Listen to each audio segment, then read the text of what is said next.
Et je veux dire, qu'est-ce qu'on peut dire? Je veux dire, lorsqu'on écoute comme ça, je veux dire, l'état social, on a écouté Bifirit Matchab, au service du peuple, etc. Ça fait, ça fait.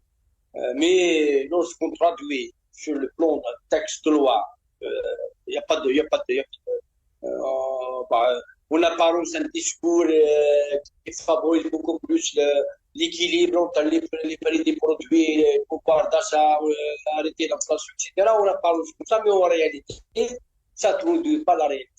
Ça ne traduit pas la réalité, ça ne fait pas adhérer les gens à. On a, ça fait pas adhérer les gens, ça ne fait pas adhérer les syndicats existants dans un climat où il y a le militarisme, il y a des textes anti-syndicales, etc. Et ça ne fait pas adhérer le peuple et ça, et la confiance dans tout ça, ça veut dire déception, déception. Voilà, une de plus. L'augmentation des produits de carbone, une de plus de déception. Ça veut dire, sur les gens, tout le monde est dissolu.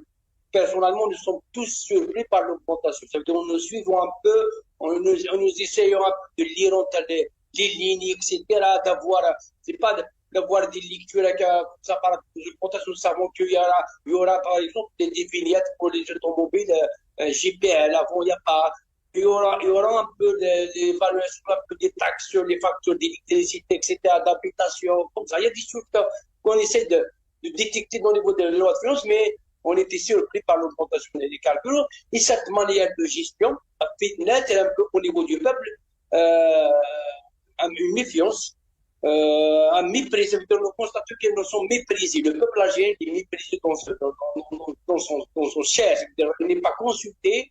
C'est comme ça, du jour au lendemain, il se prise. Et